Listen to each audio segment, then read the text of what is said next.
मुंबई शहर की रात एक अजीब सी खामोशी और भारीपन लेकर आई थी। आसमान से गिरती बारिश की बूंदें देवराज सिंघानिया की आलीशान हवेली के विशाल कांच की खिड़कियों पर बेरहमी से टकरा रही थीं।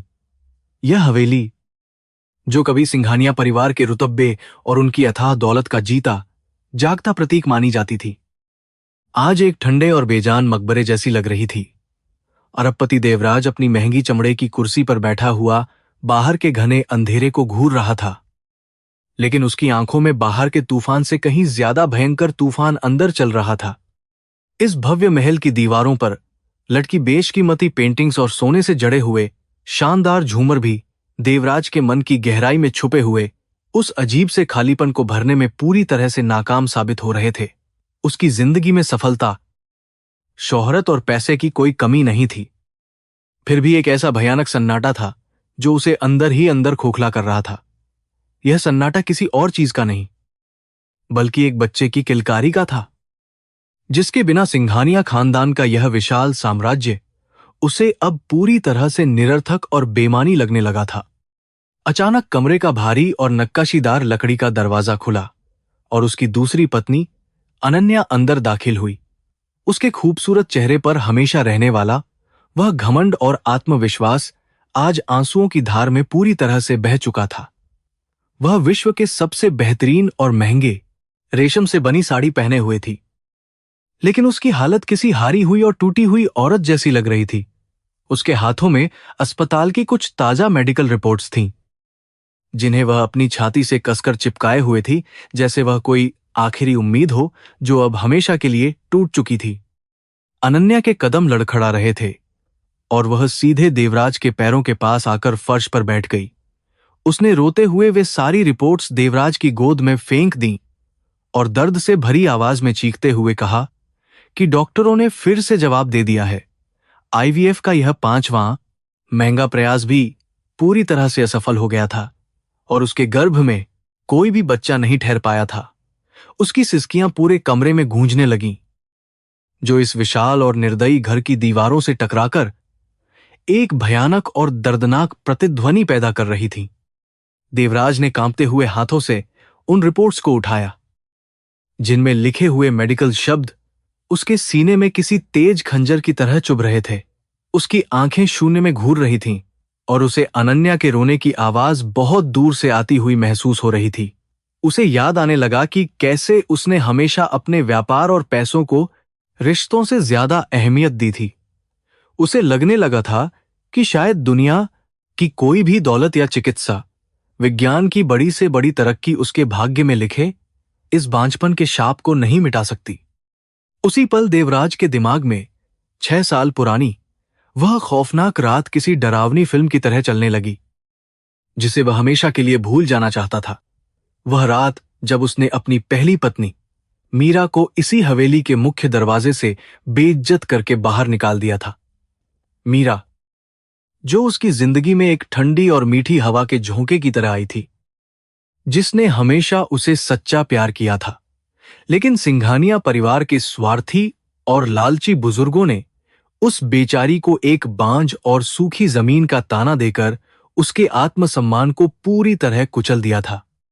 उसे मीरा की वे आंसुओं से भरी आंखें याद आईं, जिनमें शिकायत नहीं बल्कि गहरे दर्द और टूटे हुए विश्वास की पीड़ा थी।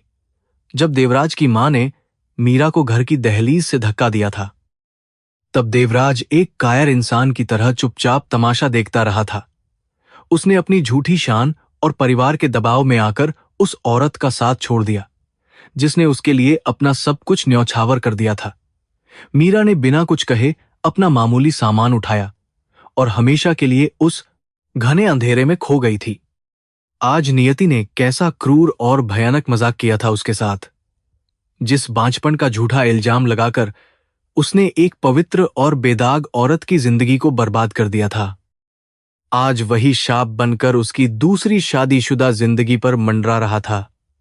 अनन्या, जिसे उसने सिर्फ इसलिए चुना था ताकि वह उसे एक खूबसूरत और स्वस्थ वारिस दे सके, वह भी इस मामले में पूरी तरह से नाकाम साबित हुई थी। कर्मा का यह नियम कितना कठोर और अचूक होता है। आज देवराज को इस बात का बहुत ही गहराई और तकलीफ के साथ एहसास हो रहा था। देवराज के विचारों की श्रृंखला को तोड़ते हुए अनन्या ने उसके घुटनों को कसकर पकड़ लिया और हिचकियां लेते हुए रोने लगी। वह बार बार खुद को कोस रही थी और कह रही थी कि यह सब शायद उसके ही किसी पिछले जन्म के पापों का फल है। देवराज ने उसे सांत्वना देने के लिए अपना हाथ उसके कंधों पर रखा, लेकिन वह खुद अंदर से इतना टूटा हुआ था कि उसके मुंह से एक भी शब्द नहीं निकल पाया। वे दोनों उस विशाल कमरे में बैठे हुए अपनी अपनी किस्मत के अंधेरे में पूरी तरह से खो गए थे।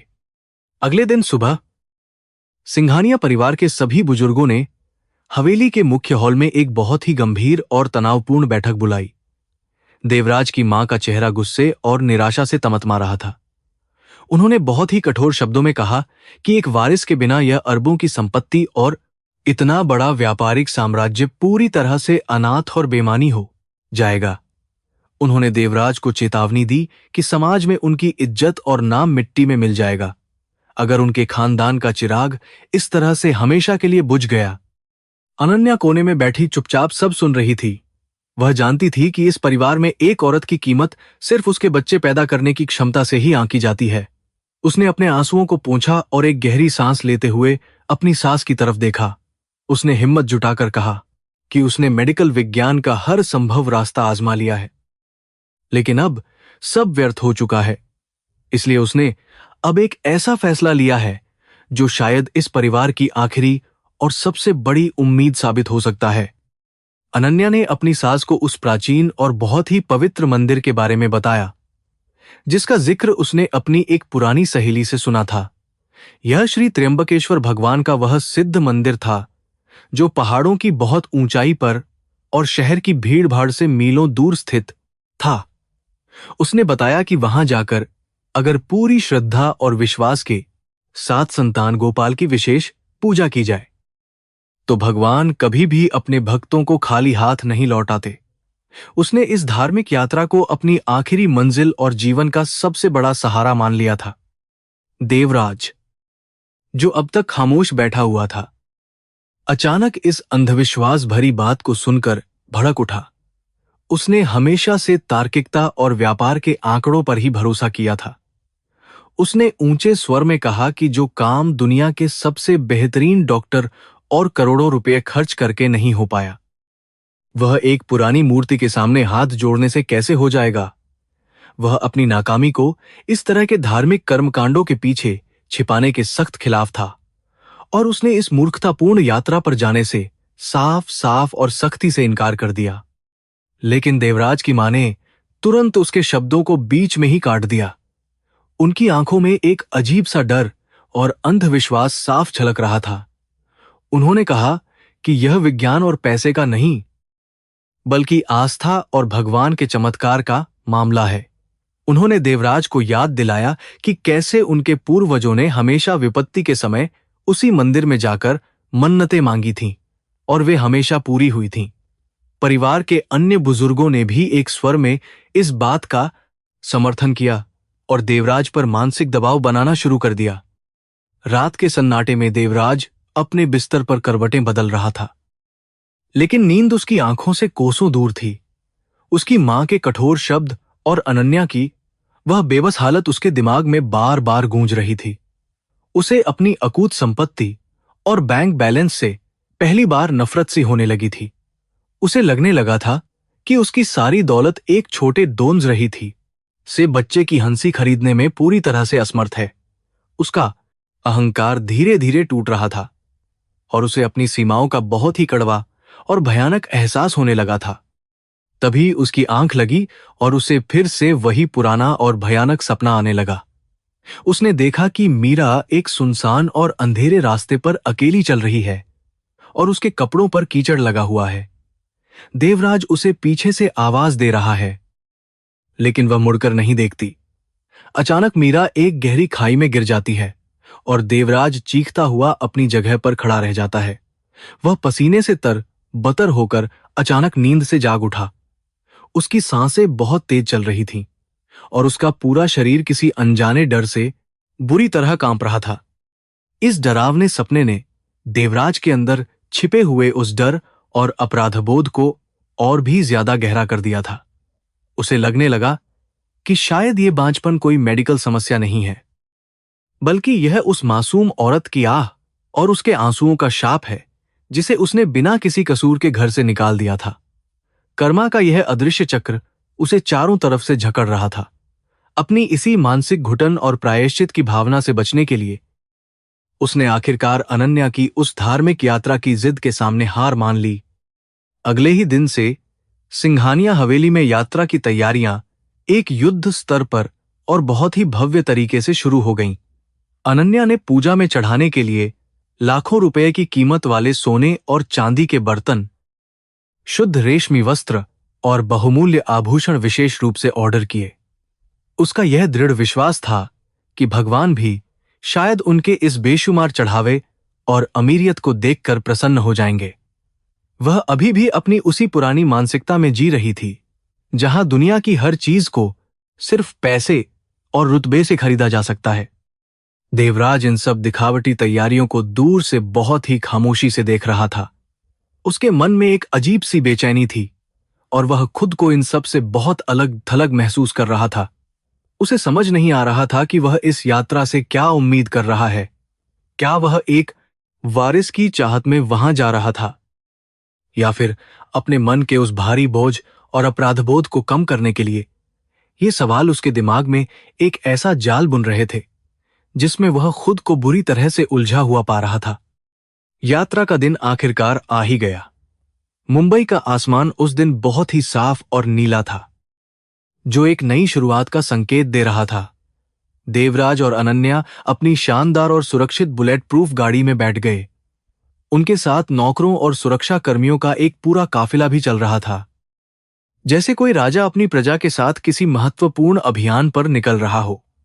लेकिन इस भारी भरकम बाहरी सुरक्षा के बावजूद देवराज का दिल अंदर से बहुत ही असुरक्षित और डरा हुआ महसूस कर रहा था, क्योंकि वह अपनी ही आत्मा से भाग रहा था।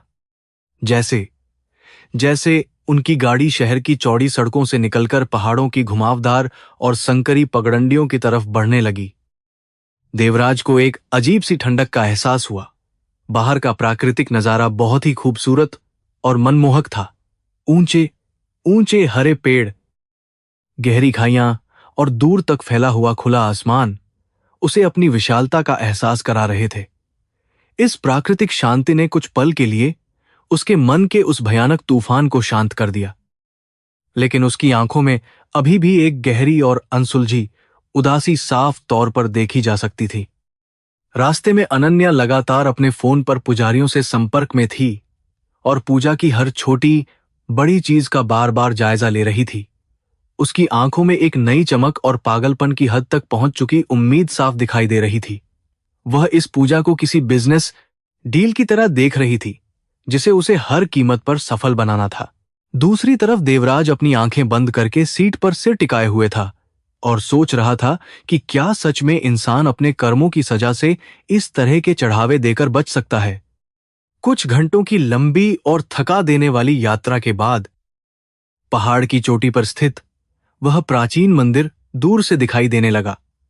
मंदिर का ऊंचा शिखर और उस पर फहराता हुआ भगवा झंडा एक बहुत ही अलौकिक और पवित्र दृश्य प्रस्तुत कर रहा था।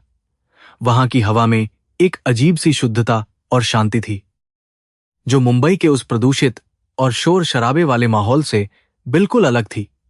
जैसे ही उनकी गाड़ी मंदिर के मुख्य प्रवेश द्वार के पास आकर रुकी, देवराज के दिल की धड़कन अचानक बहुत तेज हो गई। गाड़ी से उतरते ही देवराज ने गहरी सांस ली और उस पवित्र हवा को अपने फेफड़ों में भर लिया। वहां मौजूद हर भक्त के चेहरे पर एक अजीब सी शांति और भगवान के प्रति गहरा समर्पण था। किसी के पास कोई महंगी गाड़ी या रेशमी कपड़े नहीं थे, फिर भी वे सिंघानिया परिवार से ज्यादा खुश और संतुष्ट लग रहे थे। देवराज को यह देखकर एक बहुत ही गहरा मानसिक झटका लगा। उसे पहली बार यह एहसास हुआ कि सच्ची खुशी और मानसिक शांति किसी भी कीमत पर बाजारों में या दौलत से नहीं खरीदी जा सकती। अनन्या ने तुरंत पुजारियों को बुलाया और अपनी सारी महंगी पूजा सामग्री उन्हें सौंपनी शुरू कर दी। उसने बहुत ही घमंड और अधिकार के साथ उन्हें बताया कि वह मुंबई के सबसे मशहूर सिंघानिया परिवार से है और उसकी पूजा में कोई भी कमी नहीं होनी चाहिए। देवराज ने अपनी पत्नी के इस अहंकार को देखकर बस एक गहरी और हताश सांस ली। वह चुपचाप मंदिर की उन पुरानी और पवित्र सीढ़ियों की तरफ मुड़ गया, यह जाने बिना कि इन सीढ़ियों के पार उसकी जिंदगी का सबसे बड़ा और चौंकाने वाला सच उसका बेसब्री से इंतजार कर रहा है। मंदिर की पुरानी और पवित्र सीढ़ियों पर कदम रखते ही देवराज को एक अजीब सी ऊर्जा का एहसास हुआ जो उसने पहले कभी महसूस नहीं की थी। वहां हवा में चंदन, कपूर और ताजे फूलों की एक बहुत ही मीठी और मनमोहक महक खुली हुई थी। हर तरफ गूंजती हुई घंटियों की मधुर आवाज और पुजारियों के मंत्रोच्चारण ने एक ऐसा अलौकिक माहौल बना दिया था जो सीधे आत्मा को छू रहा था। लेकिन अनन्या इन सब चीजों से बिल्कुल बेखबर, सिर्फ अपने महंगे चढ़ावे और विशेष पूजा की तैयारियों में ही पूरी तरह से उलझी हुई थी। अनन्या की ऊंची और तीखी आवाज मंदिर की उस शांत और पवित्र वेदी के पास बहुत ही अजीब और कर्कश लग रही थी। वह मुख्य पुजारी से बार बार कह रही थी कि उसकी पूजा सबसे अलग, सबसे बड़ी और बिना किसी रुकावट के होनी चाहिए, क्योंकि उसने इसके लिए बहुत भारी दान दिया है। देवराज यह सब तमाशा देखकर अंदर ही अंदर बहुत ही ज्यादा शर्मिंदगी और घुटन महसूस कर रहा था। उसे लग रहा था कि वे लोग भगवान के दरबार में भी अपनी दौलत का घटिया प्रदर्शन करके पवित्रता का बहुत बड़ा अपमान कर रहे हैं। मुख्य गर्भगृह में चारों तरफ बहुत ज्यादा भीड़, धुआं और शोर शराबा हो गया था, जिसने देवराज की मानसिक बेचैनी को और भी ज्यादा बढ़ा दिया था। वह चुपचाप अनन्या की नजरों से बचकर उस घुटन भरे माहौल से बाहर निकल आया और मंदिर के पिछले हिस्से की तरफ बिना किसी दिशा के यूं ही चलने लगा। वह बस कुछ पल की खामोशी और शांति चाहता था, ताकि वह अपने अंदर चल रहे उस भयानक और दर्दनाक द्वंद्व से थोड़ी देर के लिए ही सही, लेकिन पूरी तरह से छुटकारा पा सके और चैन की एक गहरी सांस ले सके। मंदिर का वह पिछला हिस्सा मुख्य गर्भगृह की उस भारी भीड़ और शोर से बिल्कुल अलग, बहुत ही ज्यादा शांत और वीरान सा था। वहां सदियों पुराने और विशाल बरगद के कई पेड़ लगे हुए थे, जिनकी गहरी और ठंडी छांव ने पूरे आंगन को एक बहुत ही रहस्यमयी और सुकून देने वाले आवरण से ढक रखा था। पत्तों की सरसराहट और दूर से आती हुई किसी पक्षी की मीठी आवाज के अलावा वहां बिल्कुल भी कोई दूसरा शोर नहीं था। देवराज एक पुराने पत्थर के खंभे के पास जाकर चुपचाप खड़ा हो गया और गहरी सांसें लेने लगा। अचानक उसके कानों में झाड़ू लगाने की एक बहुत ही लयबद्ध और धीमी सी आवाज पड़ने लगी, जो उस सन्नाटे को बहुत ही खामोशी से चीर रही थी। उसने अपनी भारी आंखें खोलीं और उस विशाल आंगन के दूसरे कोने की तरफ बहुत ही ध्यान से देखने लगा। वहां धुंधले और रहस्यमयी से कुहासे के बीच एक बहुत ही दुबली पतली सी औरत अपनी पीठ उसकी तरफ किए हुए पूरे आंगन में फैले हुए सूखे पत्तों को बहुत ही इत्मीनान से साफ कर रही थी। उसने एक बहुत ही साधारण और फीके रंग की सूती साड़ी पहनी हुई थी। उस औरत की हर एक हरकत में एक अजीब सी शांति, सुकून और भगवान के प्रति बहुत ही गहरा समर्पण साफ तौर पर झलक रहा था। वह कोई मामूली सफाई करने वाली नहीं लग रही थी, बल्कि ऐसा प्रतीत हो रहा था जैसे वह कोई भक्त हो जो अपनी आत्मा की शुद्धि के लिए यह पवित्र सेवा कर रही हो। देवराज को अचानक यह सब देखकर अपनी उस आलीशान लेकिन खोखली और बेजान दुनिया से बहुत ज्यादा नफरत सी होने लगी थी। उसे लगा कि यह साधारण सी औरत उससे कहीं ज्यादा अमीर और अंदर से पूरी तरह संतुष्ट है। तभी देवराज की नजर उस औरत के ठीक पास खड़े एक छोटे से बच्चे पर पड़ी, जो मुश्किल से करीब 5 या 6 साल का लग रहा था। वह बच्चा अपने छोटे छोटे और कोमल हाथों से उन सूखे पत्तों को इकट्ठा करने में उस औरत की पूरी मदद कर रहा था। उसकी वह मासूमियत भरी हरकतें और प्यारी सी मुस्कान इतनी ज्यादा पवित्र और मनमोहक थी कि देवराज की नजरें उस पर से एक पल के लिए भी नहीं हट पा रही थीं। वह बच्चा बिल्कुल किसी छोटे से फरिश्ते की तरह उस वीरान आंगन में चमक रहा था। उस मासूम बच्चे ने एक बहुत ही साधारण सा सूती कुर्ता पहना हुआ था, जो कई जगह से फटा हुआ और थोड़ा सा मैला भी था। लेकिन उसके चेहरे पर मौजूद वह अद्भुत और दिव्य चमक किसी भी शाही घराने के बच्चे से कहीं ज्यादा खूबसूरत, सच्ची और आकर्षित करने वाली थी। वह बच्चा अपनी मां खौली कौली कौली कौली कौली कौली कौली कौली काली काली काली का और बीच बीच में अपनी तोत, जिसे सुनकर उस औरत के चेहरे पर एक बहुत ही सुकून भरी मुस्कान आ जाती थी। देवराज अपनी जगह पर बिल्कुल बुत बनकर खड़ा हुआ, उस बहुत ही खूबसूरत और ममतामयी दृश्य को लगातार देखे जा रहा था। उसके सीने में एक बहुत ही अजीब और मीठी सी टीस उठने लगी थी, जिसे वह शब्दों में बयान नहीं कर सकता था। यह वही पारिवारिक सुख और प्यार था, जिसके लिए वह इतने सालों से पागलों की तरह तड़प रहा था। एक पल के लिए उसे लगा कि वह अपनी जिंदगी की सारी संपत्तियां सिर्फ इस छोटे से पल के बदले में हमेशा के लिए छोड़ा सकता है। अचानक वह छोटा सा बच्चा खेलते खेलते पलट गया और उसका चेहरा सीधे देवराज की दिशा में आ गया। जैसे ही उस बच्चे के चेहरे पर सूरज की हल्की सी रोशनी पड़ी, देवराज की सांसें अचानक उसके गले में ही बहुत बुरी तरह से अटक गईं। उसका दिल इतनी जोर से धड़कने लगा जैसे वह पसलियों को तोड़कर अभी बाहर आ जाएगा। उसने अपनी आंखें जोर से मींची और फिर से खोली, क्योंकि उसे अपनी ही आंखों पर बिल्कुल भी विश्वास नहीं हो रहा था। यह एक बहुत ही भयानक और गहरा सदमा था। उस छोटे से बच्चे का चेहरा, उसका चौड़ा माथा, उसकी घुंघराली और घनी जुल्फें और यहां तक कि उसके चेहरे की वो खास बनावट, सब कुछ बिल्कुल देवराज के अपने बचपन की एक सच्ची और जीवंत कार्बन कॉपी की तरह था। हवेली में टंगी हुई देवराज की अपनी बचपन की पुरानी तस्वीरों और इस बच्चे में कोई भी फर्क खोजना पूरी तरह से नामुमकिन था। यह ऐसा लग रहा था जैसे समय ने किसी जादुई तरीके से पीछे जाकर खुद देवराज को ही उस मंदिर के पुराने आंगन में दोबारा से लाकर खड़ा कर दिया हो। देवराज के पैर अचानक बहुत बुरी तरह से कांपने लगे थे और उसका पूरा शरीर पसीने से बिल्कुल तर बतर हो चुका था। वह बिना किसी सहारे के वहां खड़ा भी नहीं रह पा रहा था। इसलिए उसने पास ही मौजूद उस ठंडे पत्थर के खंभे को बहुत कसकर पकड़ लिया। उसका दिमाग इस अजीब और असंभव सी सच्चाई को स्वीकार करने से पूरी तरह इनकार कर रहा था। वह खुद से बार बार यही सवाल पूछ रहा था कि आखिर यह अजनबी बच्चा बिल्कुल उसके जैसा कैसे दिख सकता है। यह एक बहुत ही बड़ा रहस्य था। बच्चे ने मुस्कुराते हुए अपनी मां को पुकारा और कहा कि उसने सारे सूखे पत्तों का एक बहुत ही बड़ा सा ढेर बना लिया है। बच्चे की वह मीठी आवाज सुनकर औरत ने अपना काम रोका और धीरे से उसकी तरफ मुड़ी। जैसे ही उस औरत का चेहरा देवराज की नजरों के ठीक सामने आया, देवराज के पैरों के नीचे से जैसे सारी जमीन ही बहुत जोर से खिसक गई। उसके मुंह से एक बहुत ही धीमी, दर्दनाक और कांपती हुई सी चीख निकल गई, जो उस सन्नाटे में कहीं बहुत दूर जाकर खो गई। वह औरत कोई और नहीं बल्कि उसकी अपनी पहली पत्नी मीरा थी, जिसे उसने 6 साल पहले बहुत ही बेदर्दी से अपने घर से हमेशा के लिए निकाल दिया था। मीरा का चेहरा अब पहले से बहुत ज्यादा दुबला, थका हुआ और पीला पड़ चुका था। उसकी आंखों के नीचे गहरे काले घेरे साफ नजर आ रहे थे, जो उसके द्वारा सहे गए कई सालों के भयंकर संघर्ष और बेइंतहा दर्द की एक बहुत ही खौफनाक गवाही दे रहे थे।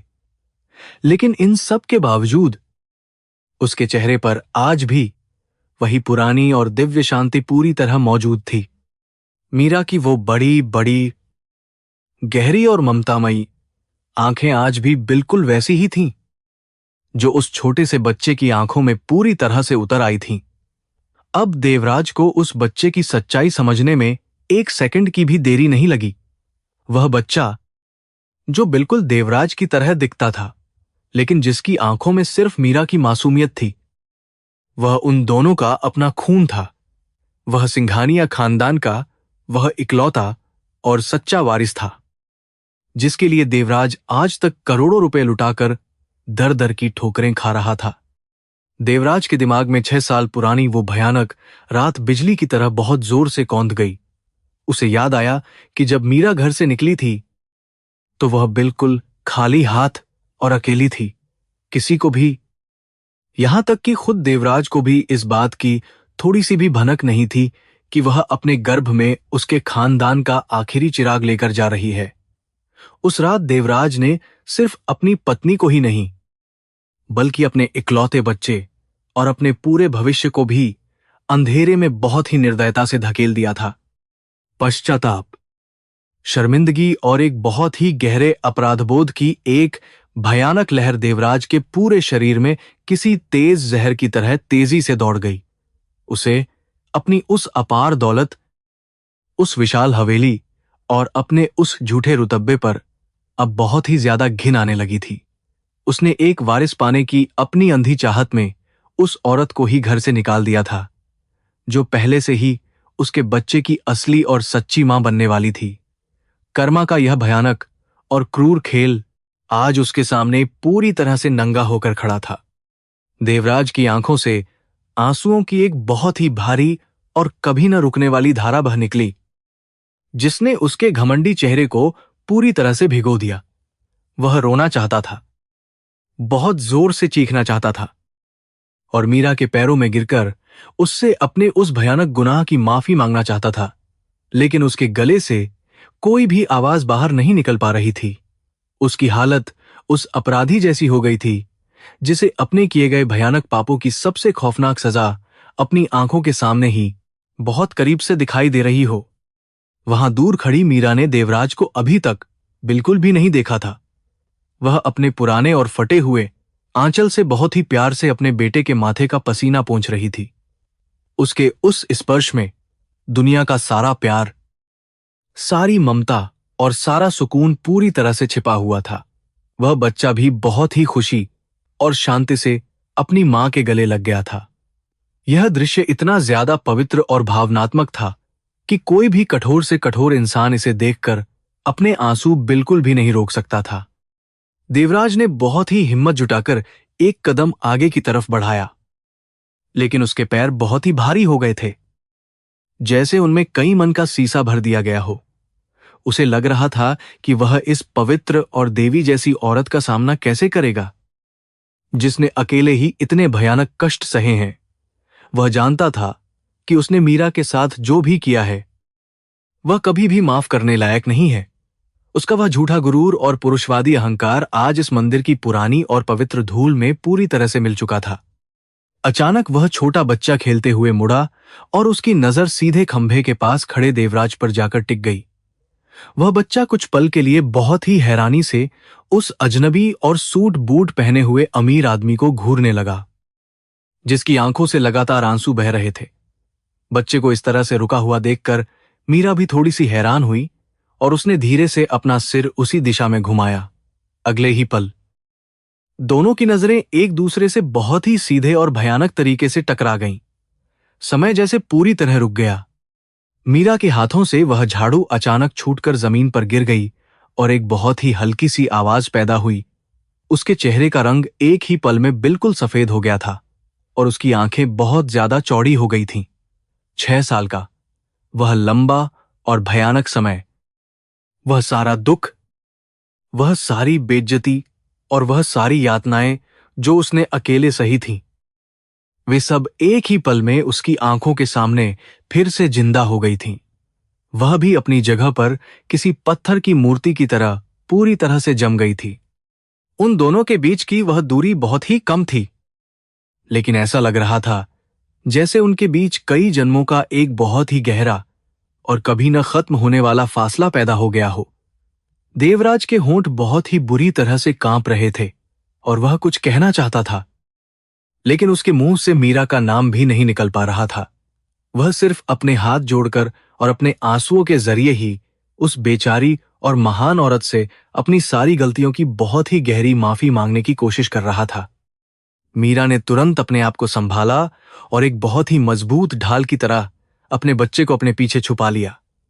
उसकी आंखों में अब कोई भी हैरानी या डर बिल्कुल भी नहीं था, बल्कि वहां एक बहुत ही अजीब सी कठोरता, एक बहुत ही गहरी शांति और एक ऐसी ताकत थी जो सिर्फ एक मां के अंदर ही हो सकती है। उसने देवराज की तरफ एक बहुत ही ठंडी और तेज नजर से देखा, जिसमें ना तो कोई पुराना प्यार था और ना ही किसी भी तरह की कोई शिकायत। वहां सिर्फ एक बहुत ही गहरा खालीपन था। देवराज को मीरा की उन खाली और ठंडी आंखों ने बहुत ही बुरी तरह से अंदर तक डरा दिया था। वह जानता था कि यह वही औरत है जो कभी उसके बिना एक पल भी नहीं रह पाती थी, जो उसकी एक मुस्कान के लिए अपना सब कुछ दांव पर लगा सकती थी। लेकिन आज वही औरत उसे एक बिल्कुल ही अजनबी और दुश्मन की तरह देख रही थी। देवराज ने बहुत ही कांपती हुई और लड़खड़ाती हुई आवाज में सिर्फ मीरा का नाम पुकारा। उसकी वह आवाज उस सन्नाटे में बहुत ही ज्यादा दर्दनाक और खोखली लग रही थी। मीरा ने देवराज की उस दर्दभरी आवाज का बिल्कुल भी कोई जवाब नहीं दिया। उसने बस बहुत ही प्यार से अपने बच्चे का छोटा सा हाथ अपने हाथ में पकड़ा और उसे वहां से तुरंत जाने का इशारा किया। वह बच्चा अभी भी बहुत ही ज्यादा उलझन में था और बार बार मुड़कर उस रोते हुए अमीर आदमी को देख रहा था, जो बिल्कुल उसके जैसा ही दिखता था। मीरा ने बिना कुछ कहे वहां से मुड़कर मंदिर के उस भीतरी और अंधेरे हिस्से की तरफ बहुत ही तेज कदमों से चलना शुरू कर दिया, बिना एक बार भी मुड़े। देवराज उन्हें इस तरह से जाते हुए देखकर पूरी तरह से घबरा गया और एक पागल इंसान की तरह उनके पीछे दौड़ पड़ा। वह मीरा को इस तरह से दोबारा अपनी जिंदगी से कभी भी दूर नहीं जाने देना चाहता था। वह जानता था कि यही वो आखिरी मौका है जब वह अपने उन सारे साध से दोबारा अपनी जिंदगी से पापों का पश्चाताप कर सकता है और अपने उस सच्चे परिवार को वापस पा सकता है जिसे उसने खुद ही बर्बाद कर दिया था। वह भागते हुए लगातार मीरा का नाम पुकार रहा था, लेकिन मीरा ने एक बार भी उसकी तरफ मुड़कर नहीं देखा। मंदिर के उस संकरे और अंधेरे रास्ते पर भागते हुए देवराज को ऐसा लग रहा था जैसे वह अपनी ही बनाई हुई किसी खौफनाक भूल भुलैया में पूरी तरह से फंस गया हो। वह बच्चा, वह औरत और यह पूरा मंदिर उसे किसी जादुई और भयानक सपने की तरह लग रहे थे। लेकिन उसके दिल में उठने वाला वह भयंकर दर्द पूरी तरह से असली था। वह जानता था कि अब उसका सामना उस कड़वी और नंगी सच्चाई से होने वाला है, जिसे वह इतने सालों से अपनी दौलत के नीचे छुपाने की नाकाम कोशिश कर रहा था। तभी पीछे से अनन्या की बहुत ही तीखी और तेज आवाज उस सन्नाटे को चीरती हुई देवराज के कानों में पड़ी। वह मुख्य पुजारी के साथ बाहर आ गई थी और देवराज को इस तरह एक पागल की तरह भागते हुए देखकर बहुत ही ज्यादा हैरान और गुस्से में थी। वह जोर जोर बहुत ही देवराज को सन्नाटे को से चिल्ला रही थी और देवराज से पूछ रही थी कि वह इस तरह से पूजा छोड़कर कहां और किसके पीछे भाग रहा है। लेकिन देवराज को अब अनन्या की आवाज बिल्कुल भी सुनाई नहीं दे रही थी, क्योंकि उसका दिमाग पूरी तरह सुन्न हो चुका था। देवराज के लिए अब ना तो वह करोड़ों की हवेली कोई मायने रखती थी, ना ही वह बेशुमार दौलत और ना ही वह औरत जिसे उसने सिर्फ एक वारिस के लिए अपनी जिंदगी में जगह दी थी। उसका पूरा वजूद, उसकी पूरी आत्मा अब सिर्फ उस छोटे से बच्चे और उस सूती साड़ी वाली औरत में ही पूरी तरह से अटक गई थी। वह मंदिर के उस आंगन में घुटनों के बल गिर पड़ा और उसने अपने दोनों हाथों से अपना चेहरा पूरी तरह छुपा लिया। नियति ने आज अपना सबसे भयानक और क्रूर फैसला उसके सामने सुना दिया था। वह बहुत ही बेबस और लाचार इंसान की तरह उस कठोर फर्श पर बैठा हुआ लगातार रो रहा था। उसके आंसुओं में उसकी जिंदगी की वो सारी गलतियां, सारा अहंकार और वो झूठा रुतबा पूरी तरह से बहकर निकल रहा था, जिसे उसने हमेशा अपनी सबसे बड़ी ताकत माना था। मंदिर का वह बहुत ही शांत और पवित्र माहौल अब उसे अपनी सबसे बड़ी और खौफनाक सजा की तरह महसूस हो रहा था। जहां भगवान ने उसे उसकी असली हैसियत का बहुत ही कड़वा आईना दिखा दिया था। उसे अब इस बात का बहुत ही गहराई से एहसास हो चुका था कि कर्मों का हिसाब कोई भी इंसान अपनी मर्जी से कभी भी नहीं बदल सकता। उसने अपने हाथों से अपनी जो सबसे कीमती और सच्ची चीज हमेशा के लिए खो दी थी, वह उसे दुनिया की किसी भी दौलत से वापस नहीं मिल सकती थी। यह सिर्फ शुरुआत थी उस भयंकर तूफान की, जिसने देवराज की पूरी जिंदगी और उसके उस खोखले साम्राज्य की जड़ों को बहुत ही बुरी तरह से हिलाकर रख दिया था। देवराज अपने भारी और लड़खड़ाते कदमों के साथ मंदिर के उस अंधेरे गलियारे में आगे बढ़ने लगा जहां मीरा अभी अभी गई थी। उसकी आंखों से आंसुओं की धारा रुकने का नाम नहीं ले रही थी और उसका पूरा शरीर एक सूखे पत्ते की तरह कांप रहा था। एक अरबपति होने का वह सारा झूठा घमंड, वह सारा रुतबा और वह सारा अहंकार जो उसने सालों की कड़ी मेहनत से कमाया था, आज इस मंदिर के ठंडे पत्थरों पर पूरी तरह से चकनाचूर हो चुका था। वह सिर्फ एक लाचार और बहुत ही टूटा हुआ इंसान बन चुका था। गलियारे के अंत में एक छोटा सा और बहुत ही साधारण सा कमरा था, जिसके बाहर एक पुरानी सी चटाई बिछी हुई थी। देवराज ने देखा कि मीरा उसी चटाई पर बहुत ही शांति से बैठी हुई थी और अपने छोटे से बच्चे को सीने से लगाए हुए थी। वह मासूम बच्चा अभी भी बहुत डरा हुआ और सहमा हुआ सा लग रहा था। वह अपनी बड़ी बड़ी और मासूम आंखों से बार बार दरवाजे की तरफ देख रहा था, जैसे उसे किसी अनजाने और भयानक खतरे का बहुत ही गहरा एहसास हो रहा हो। देवराज उस छोटे से कमरे की चौखट पर जाकर रुक गया, लेकिन उसके अंदर कदम रखने की उसकी बिल्कुल भी हिम्मत नहीं हो रही थी। वह अपनी नजरें पूरी तरह से झुकाए हुए था और उसका पूरा शरीर शर्मिंदगी और एक बहुत ही गहरे अपराधबोध से बुरी तरह जल रहा था। उसने अपने दोनों हाथ जोड़ लिए थे और उसकी सिसकियां उसकी ऐट एक्सैड छोटे से कमरे की खामोशी को बहुत ही दर्दनाक तरीके से चीर रही थीं। वह एक ऐसे अपराधी की तरह खड़ा था जो अपनी जिंदगी की सबसे खौफनाक और अंतिम सजा का इंतजार कर रहा हो। मीरा ने चौखट पर खड़े उस रोते हुए और पूरी तरह से टूट चुके इंसान को देखा, लेकिन उसकी आंखों में बिल्कुल भी कोई हैरानी या कोई गुस्सा नहीं था। उसने बहुत ही प्यार से अपने बेटे आरव के माथे को चूमा और उसे अंदर जाकर अपने छोटे से लकड़ी के खिलौने से खेलने के लिए कहा। आरव ने अपनी मां की बात मानी और चुपचाप अंदर चला गया। मीरा ने अब अपनी बहुत ही शांत और गहरी नजरें देवराज के उस रोते हुए और कांपते हुए चेहरे पर पूरी तरह से टिका दी। देवराज अब अपने पैरों पर खड़ा नहीं रह सका और वह सीधा मीरा के सामने घुटनों के बल उस कठोर फर्श पर बहुत ही बुरी तरह से गिर पड़ा। उसने अपने दोनों हाथ मीरा के पैरों की तरफ बढ़ाए और बहुत ही ज्यादा कांपती हुई और दर्द भरी आवाज में उससे माफी मांगने लगा।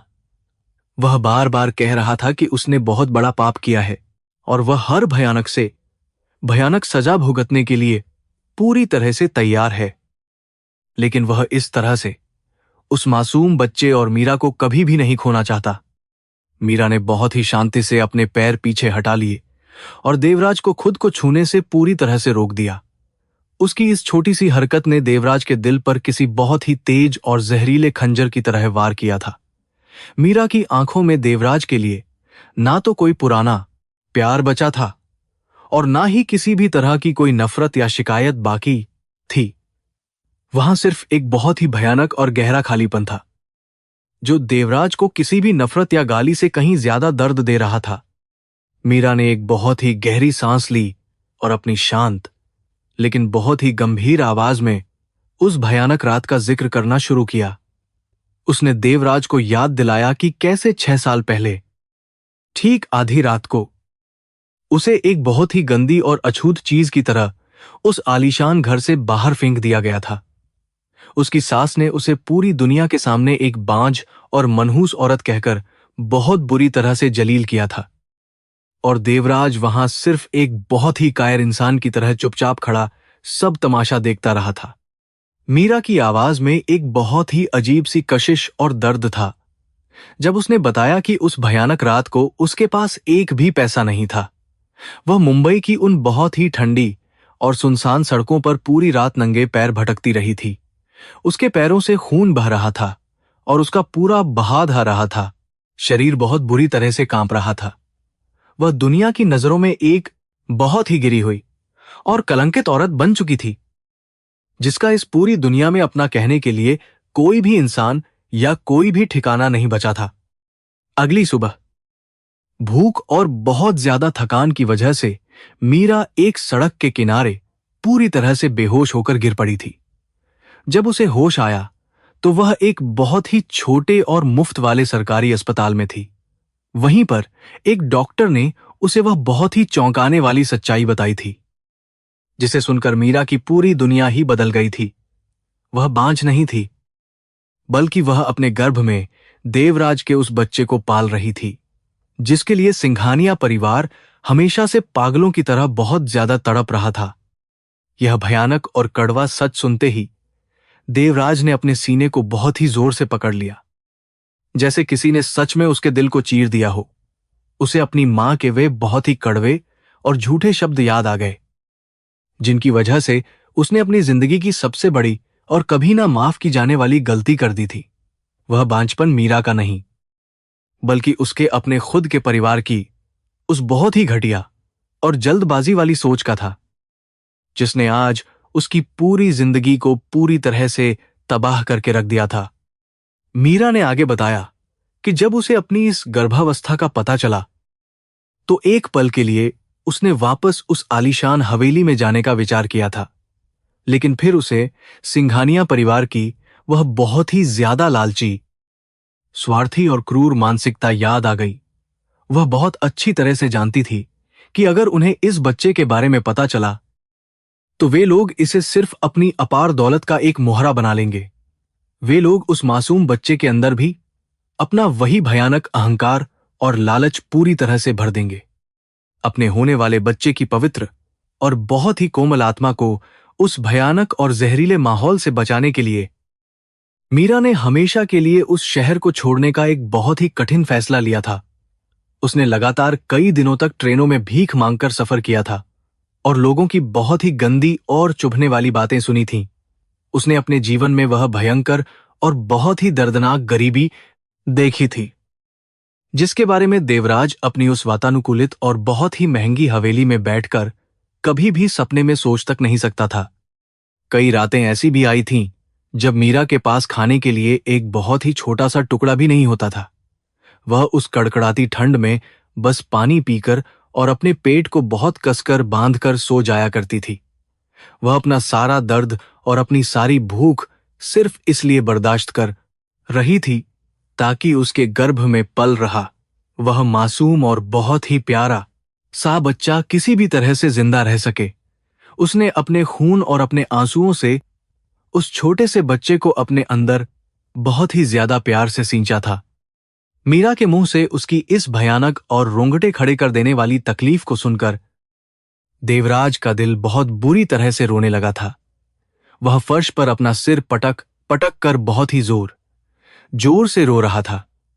उसे याद आ रहा था कि जब उसकी अपनी पत्नी और उसका अपना खून सड़कों पर भूख से तड़प रहे थे, तब वह दुनिया के सबसे महंगे होटलों में बैठकर बहुत ही शानदार और महंगी दावतें उड़ा रहा था। यह भयानक अपराधबोध उसे अंदर ही अंदर किसी बहुत ही तेज एसिड की तरह पूरी तरह जला रहा था। मीरा ने बहुत ही शांत स्वर में अपनी बात जारी रखते हुए कहा कि कई महीनों के उस बहुत ही भयंकर और दर्दनाक सफर के बाद वह किस्मत के सहारे इस प्राचीन और पवित्र मंदिर में पहुंच गई थी। यहाँ के बहुत ही दयालु और अच्छे पुजारियों ने उसकी उस दयनीय हालत को देखकर उसे यहाँ रहने के लिए एक बहुत ही छोटी सी जगह दे दी थी। बदले में मीरा ने इस विशाल मंदिर के उस बड़े से आंगन में झाड़ू लगाने और साफ सफाई करने का काम बहुत ही खुशी और शांति के साथ स्वीकार कर लिया था। इसी पवित्र और बहुत ही ज्यादा शांत जगह पर भगवान की मूर्तियों और गूंजती हुई घंटियों के बीच आरव का जन्म हुआ था। उसे पैदा होने के लिए किसी बहुत ही महंगे और आलीशान अस्पताल की बिल्कुल भी कोई जरूरत नहीं पड़ी थी। वह बच्चा, जो करोड़ों की संपत्ति का इकलौता और बहुत ही सच्चा वारिस था, एक बहुत ही पुरानी और फटी हुई सूती साड़ी में लिपटा हुआ इस दुनिया में आया था। लेकिन उसे भगवान का वह बहुत ही सच्चा और पवित्र आशीर्वाद मिला था, जो मुंबई की वह पूरी दौलत भी कभी नहीं खरीद सकती थी। मीरा ने दरवाजे के अंदर खेलते हुए अपने उस बहुत ही मासूम और प्यारे बेटे की तरफ देखा और उसके चेहरे पर एक बहुत ही सुकून भरी मुस्कान आ गई। उसने देवराज से कहा कि आरव की शक्ल और उसका पूरा चेहरा बेशक देवराज से पूरी तरह मिलता है, लेकिन उस छोटे से बच्चे की आत्मा और उसका मन पूरी तरह से मीरा का है। उस बच्चे ने कभी भी वह झूठा घमंड, वह लालच और वह भयानक स्वार्थ बिल्कुल भी नहीं देखा है, जो सिंघानिया परिवार की उस पूरी रग रग में बहुत ही बुरी तरह से बसा हुआ है। देवराज ने बहुत ही ज्यादा रोते हुए और अपने दोनों हाथ जोड़कर मीरा से एक आखिरी और बहुत ही बड़ी भीख मांगी। उसने कहा कि वह अपनी उन सारी भयानक गलतियों को सुधारना चाहता है और वह उन दोनों को वापस अपनी उस दुनिया में ले जाना चाहता है। उसने बहुत ही बड़े बड़े वादे करते हुए कहा कि वह आरव को अपनी उस पूरी अरबों की संपत्ति और उस पूरे बड़े साम्राज्य का इकलौता मालिक बना देगा। वह मीरा को उस पूरी बड़ी हवेली की असली महारानी बनाकर बहुत ही ज्यादा इज्जत और सम्मान के साथ रखेगा। देवराज की उन बहुत ही बड़ी बड़ी और दौलत से भरी बातों को सुनकर मीरा के चेहरे पर एक बहुत ही अजीब और फीकी सी मुस्कान आ गई।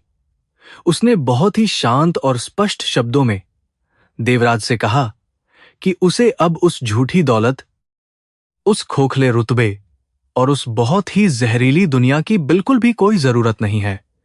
जो सुकून, जो सच्ची शांति और जो खुशी उसे इस मंदिर के उस बहुत ही सादे और साधारण से जीवन में मिली है, वह दुनिया की किसी भी दौलत या महल में कभी भी नहीं मिल सकती है। मीरा ने देवराज को कर्मा के उस बहुत ही अटल और भयानक नियम की याद दिलाई जो हमेशा अपना काम बहुत ही खामोशी से करता है। उसने कहा कि तुमने सिर्फ अपने उस झूठे अहंकार और एक वारिस की उस अंधी चाहत में अपने ही सच्चे और मासूम बच्चे को बहुत ही बेदर्दी से सड़क पर फेंक दिया था।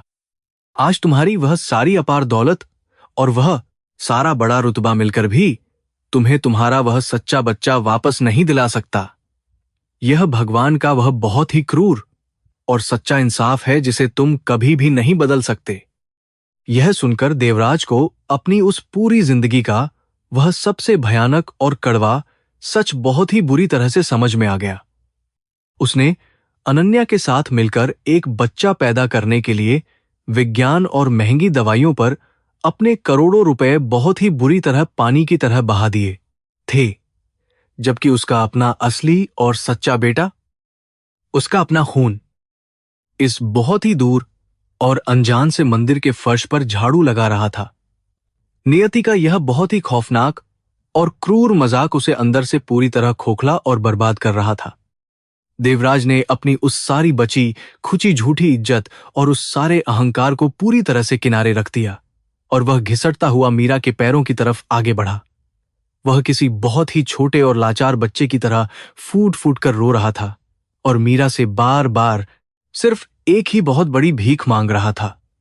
उसने कहा कि अगर मीरा उसे कभी भी माफ नहीं कर सकती तो कम से कम उसे आरव का पिता बनने का एक बहुत ही छोटा सा और आखिरी मौका दे दे, ताकि वह अपने उस भयानक पाप का थोड़ा सा प्रायश्चित कर सके।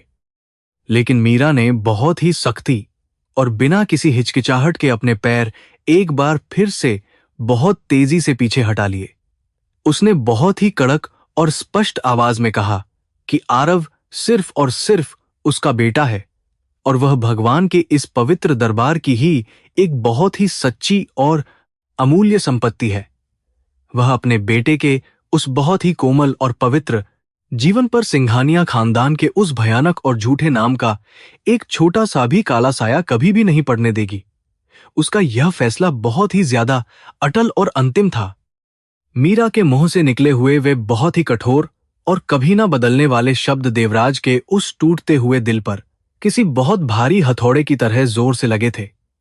उसे अब पूरी तरह से यह एहसास हो चुका था कि उसने अपनी उस अंधी और बहुत ही ज्यादा मूर्खतापूर्ण जल्दबाजी में अपनी जिंदगी की वह सबसे बड़ी और सच्ची खुशी हमेशा के लिए खो दी है। यह एक ऐसी भयानक और कभी ना सुधरने वाली गलती थी जिसकी भरपाई वह अपनी पूरी जिंदगी की दौलत और अपनी पूरी जान देकर भी कभी नहीं कर सकता था। वह अपनी उस बहुत ही ज्यादा बेबस और दर्द भरी हालत में मीरा के सामने लगातार अपने दोनों हाथ जोड़े हुए बहुत बुरी तरह से गिड़गिड़ा रहा था। वह सिर्फ एक बार अपनी पूरी जिंदगी में सिर्फ एक आखिरी बार अपने उस मासूम और बहुत ही प्यारे से बेटे को अपने सीने से बहुत कसकर लगाना चाहता था। वह चाहता था कि वह अपने उस जलते हुए और बहुत ही ज्यादा तड़पते हुए दिल को उस छोटे से बच्चे की एक बहुत ही मीठी और कोमल छुअन से थोड़ी सी शांति और सुकून दिला सके। मीरा ने उसकी उस बहुत ही दर्दनाक और दयनीय हालत को देखकर भी अपने उस मजबूत और अटल फैसले को बिल्कुल भी नहीं बदला। उसने बहुत ही शांत स्वर में कहा कि अगर देवराज सच में अपने उस बेटे से थोड़ा सा प्यार करता है तो उसे उसे इसी बहुत ही पवित्र और शांत माहौल में हमेशा के लिए छोड़ देना चाहिए। वह नहीं चाहती थी कि मुंबई की वह बहुत ही ज्यादा स्वार्थी, लालची और घमंड से भरी हुई दुनिया उसके बहुत ही मासूम और अच्छे बेटे की उस पवित्र आत्मा को कभी भी छू सके। देवराज के आंसू अब उस मंदिर के बहुत ही ठंडे और कठोर पत्थर वाले फर्श पर लगातार गिर रहे थे और एक बहुत ही अजीब सा निशान बना रहे थे। वह आज दुनिया का एक बहुत ही बड़ा और जाना माना अरबपति होने के बावजूद अपने आप को इस पूरी दुनिया का सबसे गरीब, सबसे लाचार और सबसे ज्यादा बदनसीब इंसान महसूस कर रहा था। उसकी वह सारी अपार दौलत और वह सारा बड़ा रुतबा उस एक छोटे से कमरे की उस बहुत ही भारी खामोशी के सामने पूरी तरह से हार गया था और बिल्कुल खत्म हो चुका था। तभी अचानक बाहर से मंदिर की वे बहुत ही बड़ी बड़ी और पवित्र घंटियां बहुत ही जोर जोर से और लगातार बजने लगीं, जैसे वे सब देवराज के उस भयानक पाप का फैसला सुना रही हों। उन गूंजती हुई घंटियों की उस बहुत ही तेज और पवित्र आवाज ने उस कर्मा के बहुत ही भयानक और अटल नियम को पूरी तरह से साबित कर दिया था। इंसान चाहे कितना भी अमीर और ताकतवर क्यों ना हो जाए, वह अपने किए गए उन भयानक और क्रूर कर्मों की उस खौफनाक सजा से कभी भी बचकर भाग नहीं सकता है। मंदिर के उस लंबे और रहस्यमयी गलियारे में अचानक एक बहुत ही तेज और कर्कश आवाज गूंज उठी। अनन्या, जो काफी देर से मुख्य गर्भगृह में पूजा की भारी तैयारियों में व्यस्त थी, अब देवराज को वहां ना पाकर बहुत ही बुरी तरह से झल्ला गई थी। वह अपने उन बहुत ही महंगे और भारी रेशमी कपड़ों को संभालती हुई गुस्से में पैर पटकते हुए उसी अंधेरे गलियारे की तरफ बहुत तेजी से चली आ रही थी। उसे लग रहा था कि देवराज ने जानबूझकर उस बहुत ही महत्वपूर्ण और करोड़ों की पूजा का बीच में ही घोर अपमान कर दिया है। जैसे ही अनन्या उस छोटे से साधारण कमरे के दरवाजे के पास पहुंची, उसके पैरों की गति अचानक पूरी तरह से रुक गई। उसकी आंखें फटी की फटी रह गईं जब उसने अपने उस बहुत ही घमंडी और ताकतवर अरबपति पति को फर्श पर घुटनों के बल बैठकर बुरी तरह से रोते हुए देखा। देवराज एक बहुत ही मामूली सी सूती साड़ी पहने हुई औरत के सामने अपने दोनों हाथ जोड़े हुए किसी लाचार भिखारी की तरह गिड़गिड़ा रहा था। यह भयानक और अविश्वसनीय दृश्य देखकर अनन्या का पूरा शरीर एक अजीब से झटके और गहरे सदमे से कांपने लगा। अनन्या ने अपनी आंखें सिकोड़कर उस बहुत ही साधारण सी औरत का चेहरा ध्यान से देखने की कोशिश की। जैसे ही उसने मीरा के उस शांत और जाने पहचाने चेहरे को पहचाना, उसके दिमाग में एक बहुत ही भयंकर और जहरीला तूफान पूरी तरह से उठ खड़ा हुआ। उसकी नजर तुरंत उस छोटे से बच्चे पर भी गई जो मीरा के बिल्कुल पीछे खड़ा हुआ था। उस बच्चे के चेहरे की बनावट और उसकी वे आंखें जो बिल्कुल देवराज की तरह दिख रही थीं, उन्हें देखकर अनन्या को उस पूरी खौफनाक सच्चाई को समझने में एक सेकंड भी नहीं लगा। अनन्या के दिल में एक बहुत ही भयानक असुरक्षा, जलन और घबराहट की भयंकर आग तुरंत भड़क उठी। उसने पिछले 6 सालों में सिंघानिया परिवार की उस पूरी बेशुमार दौलत और उस आलीशान साम्राज्य पर अपना जो बहुत ही मजबूत अधिकार जमाया था, वह अब पूरी तरह से खतरे में दिखाई दे रहा था। उसे लगा कि यह औरत और यह बच्चा उसकी उस पूरी शानदार जिंदगी और उसके उस बड़े रुतबे को एक ही पल में पूरी तरह से छीनने के लिए यहां पर आए हैं। उसका सारा घमंड और अहंकार अब एक भयंकर डर में बदल गया था। अनन्या अपने उस भयंकर गुस्से और उस बहुत ही जहरीली जलन पर बिल्कुल भी काबू नहीं पा सकी। वह एक पागल और खूंखार शेरनी की तरह चीखते हुए उस छोटे से कमरे के अंदर बहुत तेजी से घुस गई। उसने अपनी उस बहुत ही तीखी और कर्कश आवाज में चिल्लाते हुए उस पूरे एकली जहरीली जलन पर कमरे की भारी खामोशी को बहुत ही बुरी तरह से चीर कर रख दिया। उसने मीरा को बहुत ही गंदी और चुभने वाली गालियां देनी शुरू कर दी, जो उस पवित्र और बहुत ही ज्यादा शांत मंदिर के माहौल के बिल्कुल ही खिलाफ और बहुत शर्मनाक थीं। उसने मीरा की तरफ अपनी उंगली उठाते हुए बहुत ही जोर से चिल्लाकर कहा कि यह सब उस डायन की एक बहुत ही सोची समझी और घटिया चाल है। अनन्या ने आरोप लगाया कि मीरा ने जानबूझकर किसी अनाथालय से यह बच्चा खरीदा है जो संयोग से देवराज जैसा दिखता है। वह चीख चीख कर कह रही थी कि मीरा, यह सारा गंदा और झूठा नाटक सिर्फ सिंघानिया परिवार की उस अरबों की दौलत और उस बहुत ही बड़ी हवेली पर अपना नाजायज कब्जा जमाने के लिए कर रही है। उसका यह बेबुनियाद इल्जाम बहुत ही ज्यादा नीच और खौफनाक था। मीरा ने अनन्या की उन बहुत ही ज्यादा गंदी और जहरीली बातों का बिल्कुल भी कोई जवाब नहीं दिया। उसने बस बहुत ही शांति से अपने उस छोटे से बच्चे को अपने पीछे और भी ज्यादा सुरक्षित तरीके से छुपा लिया। मीरा के चेहरे पर अभी भी वही पुरानी और बहुत ही गहरी शांति पूरी तरह से मौजूद थी। उसने अपनी आंखों में रत्ती भर भी कोई गुस्सा या कोई डर नहीं आने दिया, क्योंकि वह जानती थी कि अनन्या जैसी बहुत ही ज्यादा लालची और स्वार्थी औरत के मोह लगना पूरी तरह से बेकार और अपना समय बर्बाद करना है। देवराज अपनी जगह पर घुटनों के बल बैठा हुआ अनन्या की इस नीच और बहुत ही ज्यादा घिनौनी हरकत को देखकर पूरी तरह से सन्न रह गया था। उसने कभी भी सपने में यह नहीं सोचा था कि उसकी यह दूसरी पत्नी इस बहुत ही पवित्र और भगवान के सच्चे दरबार में भी इतना भयंकर और गंदा तमाशा कर सकती है। अनन्या के वे बहुत ही ज्यादा जहरीले और क्रूर शब्द देवराज के कानों में किसी पिघले हुए शीशे की तरह गिर रहे थे। उसे अपनी इस दूसरी शादी और अपनी पसंद पर बहुत ही भयानक शर्मिंदगी महसूस हो रही थी। अनन्या का वह भयंकर और जहरीला पागलपन अभी भी बिल्कुल भी शांत नहीं हुआ था। उसकी वह चीख पुकार सुनकर मंदिर के वह सारे मुख्य पुजारी और वहां मौजूद बहुत सारे अन्य श्रद्धालु भी वहां पर पूरी तरह से जमा होने लगे थे। हर कोई उस अमीर और बहुत ही ज्यादा सजी धजी औरत को हैरानी से देख रहा था, जो भगवान के उस बहुत ही शांत घर में इतनी बुरी तरह से गंद मचा रही थी। अनन्या को उन सब लोगों की मौजूदगी का बिल्कुल भी कोई शर्म या कोई लिहाज नहीं था। वह बस लगातार अपना भयंकर जहर उगल रही थी। अपने उस भयंकर और अंधे अहंकार में डूबकर अनन्या ने वह सबसे भयानक और नीच बात कह दी, जिसे सुनकर किसी का भी खून पूरी तरह खौल सकता था। उसने उस बहुत ही ज्यादा मासूम और पवित्र बच्चे आरव की तरफ देखकर उसे एक गंदी नाली का कीड़ा और एक नाजायज औलाद कह दिया। उसने चिल्लाकर कहा कि ऐसे सड़क पर पलने वाले भिखारियों के गंदे खून को सिंघानिया खानदान का वह बहुत ही महान और ऊंचा नाम कभी भी नहीं मिल सकता। यह एक बहुत ही ज्यादा क्रूर और किसी की आत्मा को चीरने वाला भयानक शब्द था। अनन्या के मुंह से उस मासूम बच्चे के लिए वह भयंकर गाली सुनते ही देवराज के अंदर का वह सोया हुआ ज्वालामुखी बहुत ही बुरी तरह से फट पड़ा।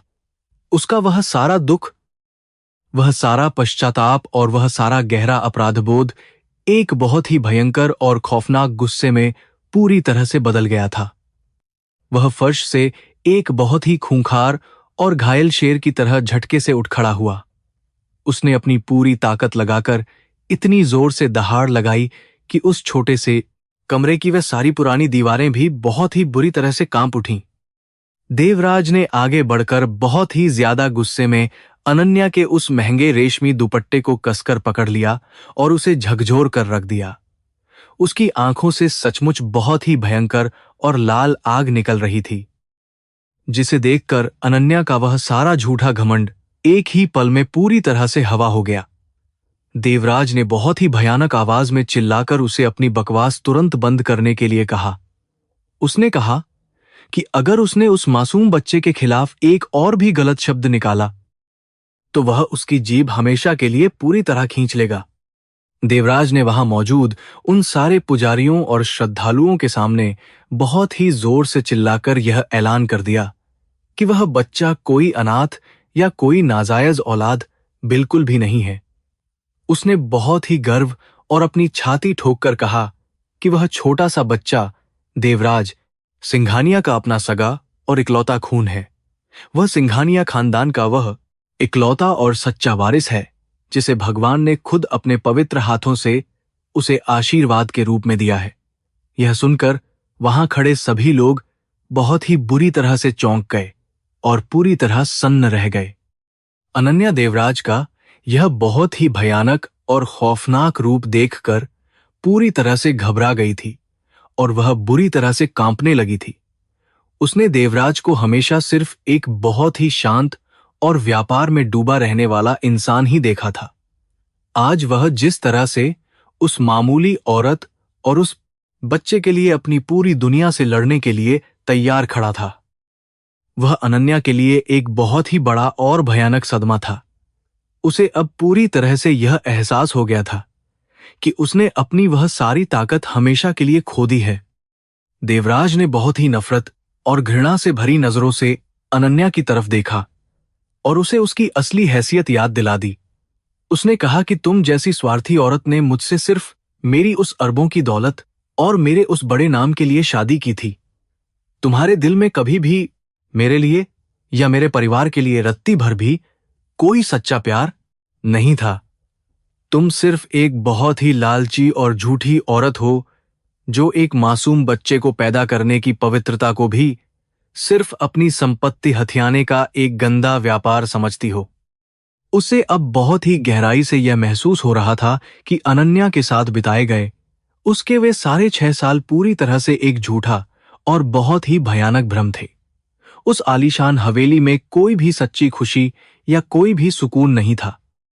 वहां सिर्फ पैसे का घमंड और बहुत ही भयानक स्वार्थ था। दूसरी तरफ मीरा थी, जिसने अकेले ही उस भयंकर गरीबी में भी उसके बच्चे को कितने प्यार और पवित्रता से बड़ा किया था। यह बहुत ही बड़ा और गहरा अंतर देवराज के दिल को बहुत ही बुरी तरह से चीर रहा था।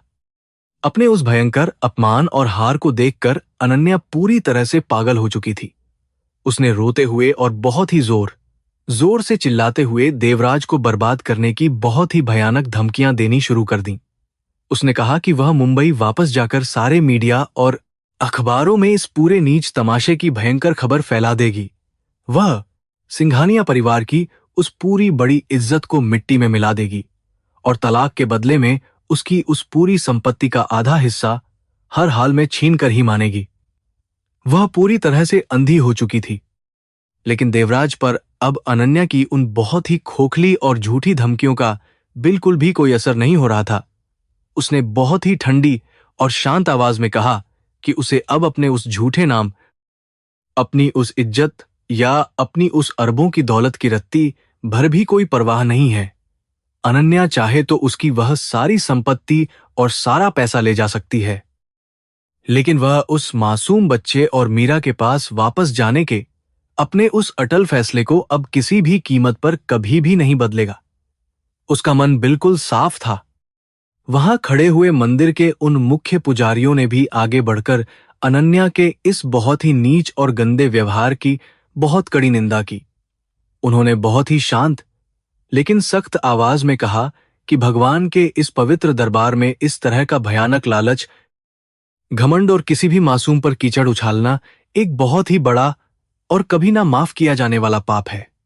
उन्होंने अनन्या को तुरंत उस पवित्र मंदिर के प्रांगण से बाहर चले जाने का आदेश दिया, क्योंकि उसकी उस गंदी उपस्थिति से वहां का पूरा माहौल बहुत ही ज्यादा अपवित्र हो रहा था। सब लोगों की उन बहुत ही ज्यादा नफरत भरी नजरों और देवराज के उस भयानक तिरस्कार को देखकर अनन्या का वह सारा झूठा अहंकार पूरी तरह से टूटकर बिखर चुका था। वह समझ गई थी कि अब उसका इस जगह पर या देवराज की उस बहुत ही बड़ी जिंदगी में कोई भी स्थान नहीं बचा है। उसका वह घमंड जो उसे हमेशा 7वें आसमान पर रखता था, आज इस मंदिर की धूल में पूरी तरह से रुल चुका था। वह अपने उन कीमती कपड़ों में अपनी हार का बहुत ही कड़वा घूंट पीकर वहां खड़ी कांप रही थी, बिना कोई और शब्द कहे। अनन्या अपने चेहरे पर बहुत ही ज्यादा शर्मिंदगी और एक भयंकर हार की कालिख पोते हुए वहां से तेजी से मुड़ी। वह उन पुरानी सीढ़ियों से होते हुए अपनी उस बड़ी और महंगी गाड़ी की तरफ एक पागल औरत की तरह भागती हुई चली गई। उसके जाने के बाद उस छोटे से कमरे और उस पूरे गलियारे में एक बार फिर से वही पुरानी और बहुत ही गहरी शांति छा गई। अब वहां सिर्फ देवराज, मीरा और उनका वह बहुत ही मासूम सा बच्चा आरव ही पूरी तरह से अकेले रह गए थे। अनन्या के वहां से पूरी तरह चले जाने के बाद देवराज का वह भयंकर और खौफनाक गुस्सा तुरंत एक बहुत ही गहरे दर्द और आंसुओं में बदल गया। वह फिर से बहुत ही धीरे से मुड़ा और मीरा के सामने अपने घुटनों के बल बहुत ही लाचारी से बैठ गया। उसकी आंखों में अब सिर्फ और सिर्फ एक बहुत ही बड़ी और सच्ची माफी की भूख थी। वह जानता था कि उसने आज अपनी उस स्वार्थी पत्नी को तो बहुत ही आसानी से निकाल दिया है, लेकिन मीरा के उस टूटे हुए दिल को जोड़ना अब पूरी तरह असंभव है। देवराज ने बहुत ही रोते हुए और अपने दोनों हाथ जोड़कर मीरा से फिर से बहुत ही बड़ी मिन्नतें करनी शुरू कर दीं। उसने कसम खाते हुए कहा कि वह आज ही मुंबई जाकर अपने उन सारे वकीलों को बुलाएगा और अपनी उस पूरी अरबों की संपत्ति और सारी बड़ी कंपनियों को सीधे आरव के नाम पर कर देगा। वह उस पूरी बड़ी हवेली को भी पूरी तरह से खाली करवा देगा ताकि वहां सिर्फ मीरा और उसका वह छोटा सा बच्चा बहुत ही ज्यादा इज्जत और एक असली महारानी की तरह अपनी पूरी जिंदगी जी सकें। उसने मीरा को यह बहुत ही पक्का विश्वास दिलाने की कोशिश की कि वह अनन्या को तुरंत अपनी जिंदगी से और अपने उस घर से हमेशा के लिए बाहर फेंक देगा, बिल्कुल वैसे ही जैसे कभी उसकी मां ने मीरा के साथ किया था। वह अपने उस परिवार के सारे स्वार्थी बुजुर्गों से हमेशा के लिए अपने सारे रिश्ते तोड़ लेगा। वह सिर्फ और सिर्फ मीरा और आरव का बनकर रहेगा और अपनी पूरी जिंदगी उनके कदमों में बहुत ही खुशी से बिता देगा। वह अपने उन पुराने सारे पापों को अपने खून से धोने के लिए तैयार था। देवराज अपनी उन बातों में उस छोटे से बच्चे आरव के लिए एक बहुत ही ज्यादा आलीशान और शानदार भविष्य का चित्र खींचने की पूरी कोशिश कर रहा था। वह बता रहा था कि आरव दुनिया के सबसे अच्छे और महंगे स्कूलों में पढ़ेगा। उसके पास दुनिया की हर बड़ी और महंगी चीज होगी और वह एक असली राजकुमार की तरह पला बढ़ा जाएगा। वह अपनी उस खोखली दौलत के लालच से मीरा के उस बहुत ही शांत और मजबूत इरादे को किसी भी तरह से पिघलाने की अपनी एक आखिरी और बहुत ही हताश कोशिश कर रहा था। मीरा अपनी जगह पर बिल्कुल एक शांत मूर्ति की तरह बैठी हुई थी और देवराज की उन सारी बड़ी बड़ी और पैसों से भरी हुई बातों को बहुत ही ध्यान से सुन रही थी, लेकिन उसके चेहरे के भावों में रत्ती भर भी कोई बदलाव या कोई लालच बिल्कुल भी नहीं आया था। उसकी वे गहरी और बहुत ही शांत आंखें देवराज के उस खोखलेपन को बहुत ही आसानी से पढ़ रही थीं। वह समझ रही थी कि देवराज अभी भी यह सोचता है कि दुनिया की हर बड़ी से बड़ी गलती को सिर्फ दौलत से खरीदा जा सकता है। कमरे के अंदर से वह छोटा सा और मासूम बच्चा आरव अब भी बहुत ही डरा हुआ और सहमा सा बाहर की तरफ झांक रहा था। अनन्या की उन भयंकर चीखों और गालियों ने उसके उस बहुत ही कोमल और छोटे से मन को बहुत ही बुरी तरह से डरा दिया था। वह अपनी मां की उस पुरानी और फटी हुई साड़ी के पल्लू को अपने छोटे छोटे हाथों से बहुत ही कसकर पकड़े हुए था। वह अभी भी समझ नहीं पा रहा था कि यह रोने वाला अमीर आदमी आखिर कौन है और वह उसकी मां से क्या चाहता है। देवराज की लाल और आंसुओं से भरी हुई नजरें अपने उस बहुत ही प्यारे और मासूम से बेटे पर जाकर टिक गईं। उसका पूरा दिल और उसकी पूरी आत्मा बहुत ही बुरी तरह से तड़प रही थी कि वह बस एक बार, सिर्फ एक छोटी सी बार उस बच्चे को अपनी बाहों में भर ले। वह उसके उस छोटे से माथे को चूमना चाहता था और उसे यह बताना चाहता था कि वह उसका असली और सच्चा पिता है, लेकिन उसके उन भारी कदमों में इतनी हिम्मत बिल्कुल भी नहीं थी कि वह मीरा की इजाजत के बिना आगे बढ़ सके। मंदिर की वे पुरानी और पवित्र घंटियां अभी भी बाहर बहुत ही धीमी और शांत आवाज में लगातार बज रही थीं। वहां की वह बहुत ही शुद्ध और अलौकिक हवा देवराज के उन दौलत से भरे झूठे वादों का बहुत ही खामोशी से मजाक उड़ा रही थी। उस पूरी जगह पर छाई हुई वह आध्यात्मिक शांति और देवराज का वह बहुत ही ज्यादा भौतिक और स्वार्थी प्रलाप एक दूसरे के बिल्कुल ही विपरीत थे। यह बिल्कुल साफ था कि इस भगवान के सच्चे घर में देवराज के उस खोखले पैसों का कोई भी मूल्य या कोई भी जगह नहीं थी। मीरा ने एक बहुत ही गहरी और लंबी सांस ली और अपनी उन शांत आंखों से देवराज की तरफ अपना अंतिम फैसला सुनाने के लिए पूरी तरह से तैयार हो गई। यह वह पल था जब देवराज की उस पूरी जिंदगी का वह सबसे बड़ा और सबसे ज्यादा भयानक फैसला होने वाला था। उसका वह सारा झूठा रुतबा, उसकी वह सारी अरबों की दौलत और उसकी वह सारी की सारी उम्मीदें अब सिर्फ और सिर्फ मीरा के मुंह से निकलने वाले उन आखिरी और बहुत ही ज्यादा महत्वपूर्ण शब्दों पर पूरी तरह से लटकी हुई थीं। मीरा ने अपनी गहरी और शांत आंखों से देवराज को देखा, जिनमें अब कोई भी शिकायत या नफरत नहीं थी। उसने बहुत ही कोमल लेकिन अत्यंत दृढ़ स्वर में कहा कि देवराज का यह सारा पश्चाताप और उसकी यह सारी दौलत अब पूरी तरह से व्यर्थ है। उसने कहा कि तुम अपनी इस अपार संपत्ति से बाजार की हर कीमती चीज खरीद सकते हाँ हो, लेकिन तुम बीते हुए उस क्रूर समय को और मेरे उस टूटे हुए विश्वास को कभी भी वापस नहीं ला सकते। जो धागा एक बार टूट जाता है वह दोबारा कभी नहीं जुड़ता। उसने आगे समझाते हुए कहा कि आरव कोई वस्तु या कोई व्यापारिक सौदा नहीं है जिसे तुम अपने इन करोड़ों रुपयों और अपनी उस आलीशान हवेली के लालच से खरीद लोगे। वह भगवान के इस बहुत ही पवित्र और शांत घर का एक सच्चा हिस्सा है। मीरा ने स्पष्ट किया कि मुंबई की वह दुनिया जहां सिर्फ स्वार्थ, लालच और झूठा अहंकार बसता है, वहां आरव की यह मासूम और कोमल आत्मा पूरी तरह से घुटकर मर जाएगी। वह अपने बेटे को उस जहरीले दलदल में कभी भी नहीं धकेलेगी। मीरा ने देवराज को कर्मा के उस बहुत ही कठोर और अटल नियम का एक बहुत ही गहरा और कड़वा सच याद दिलाया। उसने कहा कि तुमने अपने जीवन में एक वारिस के लिए तड़पते हुए हर मंदिर और हर अस्पताल के चक्कर काटे, लेकिन तुमने खुद अपने ही हाथों से अपने सगे खून को अंधेरी रात में सड़क पर फेंक दिया था। भगवान ने तुम्हारी उस क्रूरता की बहुत ही भयंकर सजा तुम्हें दी है। आज तुम्हारा अपना असली बेटा तुम्हारे सामने खड़ा है, लेकिन तुम कभी भी उसके पिता नहीं बन पाओगे। यह कर्मा का वह बहुत ही खौफनाक और कभी ना बदलने वाला चक्र है जो हमेशा अपना पूरा हिसाब बहुत ही खामोशी से बराबर करता है। मीरा ने बहुत ही शांत भाव से कहा कि देवराज, तुम अब जिंदगी भर इसी बहुत ही भयंकर तड़प और इसी दर्द के साथ जियोगे कि तुम्हारा सब कुछ तुम्हारे सामने होकर भी तुम्हारा नहीं है। भगवान ने तुम्हें तुम्हारा वह सच्चा बच्चा दिखा दिया है ताकि तुम्हें तुम्हारी उस सबसे बड़ी और क्रूर गलती का एहसास हो सके, लेकिन तुम उसे कभी भी पा नहीं सकोगे। देवराज ये सब बहुत ही कठोर और सच्चे शब्द सुनकर पूरी तरह से टूट गया था। उसकी आंखों से आंसुओं की वह भारी धारा अब उसके गालों को जला रही थी।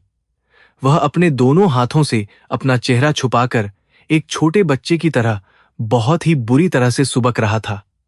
उसकी वह सारी दौलत, वह सारा गुरूर और उसका वह बड़ा रुतबा मीरा के इन बहुत ही सच्चे और आध्यात्मिक शब्दों के सामने पूरी तरह से राख में तब्दील हो चुका था।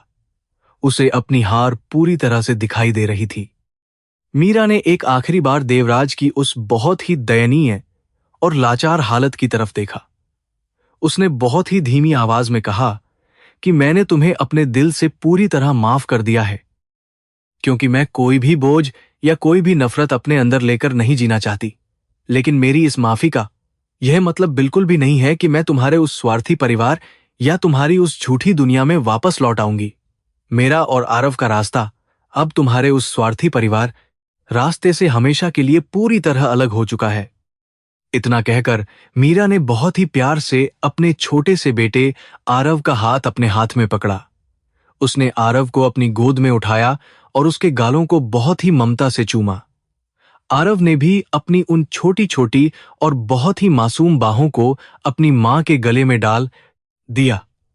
वह बच्चा अपनी मां के सीने से लगकर बहुत ही ज्यादा सुरक्षित और खुश महसूस कर रहा था। उस छोटे से बच्चे को इस बात का बिल्कुल भी अंदाजा नहीं था कि आज उसके भाग्य का कितना बड़ा फैसला हो चुका है। मीरा बिना कोई और शब्द कहे वहां से मुड़ी और मंदिर के उस बहुत ही विशाल और पवित्र गर्भगृह की तरफ अपने शांत कदमों से बढ़ने लगी। देवराज अपनी जगह पर घुटनों के बल बैठा हुआ, अपने आंसुओं से भरी हुई धुंधली आंखों से उन्हें अपने से दूर जाते हुए बहुत ही लाचारी से देख रहा था। वह अपने हाथ आगे बढ़ाकर उन्हें रोकना चाहता था, लेकिन उसके गले से कोई भी आवाज या कोई भी पुकार बाहर नहीं निकल पा रही थी। उसका पूरा शरीर जैसे पत्थर का बन गया था। जैसे जैसे मीरा और आरव उस मुख्य मंदिर के प्रांगण की तरफ आगे बढ़ रहे थे, वहां गूंजने वाले उन बहुत ही पवित्र मंत्रों और शंख की ध्वनि ने पूरे माहौल को पूरी तरह से घेर लिया था। हवा में उड़ता हुआ वह सफेद और सुगंधित धुआं उनके चारों तरफ एक बहुत ही रहस्यमयी और पवित्र आवरण बना रहा था। देवराज को ऐसा लग रहा था जैसे कोई देवी अपने छोटे से फरिश्ते को लेकर वापस अपने उस दिव्य और बहुत ही अलौकिक लोक में हमेशा के लिए वापस जा रही हो। कुछ ही पलों में मीरा और वह छोटा सा बच्चा उस बहुत ही घने धुएं और उन भारी बजती हुई घंटियों की आवाज के बीच पूरी तरह से ओझल हो गए। वे हमेशा के लिए देवराज की उस अंधेरी और बहुत ही ज्यादा स्वार्थी जिंदगी से बहुत दूर चले गए थे। देवराज अब उस छोटे की बेक से कमरे के बाहर उस ठंडे और कठोर पत्थर वाले फर्श पर बिल्कुल अकेला रह गया था। उसकी जिंदगी का वह सबसे बड़ा और सबसे खूबसूरत सपना हमेशा के लिए टूटकर पूरी तरह से बिखर चुका था। वह उसी जगह पर बहुत ही बुरी तरह से गश खाकर उस ठंडे पत्थर पर गिर पड़ा। उसका दिल इतनी जोर से दर्द कर रहा था कि उसे सांस लेने में भी बहुत ही ज्यादा तकलीफ हो रही थी। उसने अपनी मुट्ठियों से उस कठोर फर्श को पीटना शुरू कर दिया, जब तक कि उसके हाथों से खून नहीं निकलने लगा। लेकिन उसका वह सारा शारीरिक दर्द उस भयंकर मानसिक और आत्मिक पीड़ा के सामने बहुत ही छोटा और बिल्कुल ना के बराबर लग रहा था, जो उसे अंदर से खाई जा रही थी। मंदिर का वह बहुत ही शांत और पवित्र प्रांगण अब देवराज के लिए दुनिया की सबसे बड़ी और सबसे खौफनाक जेल बन चुका था। बाहर सूरज धीरे धीरे पहाड़ों के पीछे छिप रहा था और आसमान में एक बहुत ही गहरी और उदास सी लालिमा पूरी तरह से फैल गई थी, जैसे जैसे शाम का वह गहरा अंधेरा बढ़ रहा था। देवराज के दिल के अंदर का वह भयंकर अंधेरा और वह बहुत ही गहरा खालीपन भी बढ़ता जा रहा था। वह वहां कई घंटों तक एक लाश की तरह बिना हिले डुले पड़ा रहा। रात के उस बहुत ही गहरे और भयानक सन्नाटे में देवराज ने अपने आप को किसी तरह वहां से उठाया। उसके पैर बहुत ही ज्यादा भारी हो चुके थे और उसके कपड़ों पर धूल और कीचड़ पूरी तरह से लगा हुआ था। उसका वह बहुत ही महंगा और शानदार सूट अब बिल्कुल चीथड़ों की तरह लग रहा था। वह बहुत ही लड़खड़ाते हुए कदमों के साथ उन पुरानी सीढ़ियों से नीचे उतरने लगा। हर एक कदम के साथ उसे अपनी जिंदगी की वह बहुत ही बड़ी और भयानक हार बहुत गहराई से महसूस हो रही थी। जब वह अपनी उस बहुत ही बड़ी और सुरक्षित गाड़ी के पास पहुंचा, तो उसका ड्राइवर उसे इस दयनीय हालत में देखकर बहुत ही बुरी तरह से घबरा गया। लेकिन देवराज ने उसे कोई भी जवाब नहीं दिया और चुपचाप गाड़ी की पिछली सीट पर जाकर बैठ गया। आस ने ड्राइवर को सीधे मुंबई वापस चलने का इशारा किया। गाड़ी जब उन घुमावदार पहाड़ी रास्तों से नीचे उतरने लगी, तो देवराज ने एक आखिरी बार मुड़कर उस चोटी पर स्थित मंदिर की तरफ देखा, जो अब घने अंधेरे में पूरी तरह से छिप चुका था। वापसी का वह पूरा लंबा सफर किसी बहुत ही भयानक और डरावने अंतिम संस्कार की तरह बिल्कुल शांत और बहुत ही ज्यादा घुटन भरा था।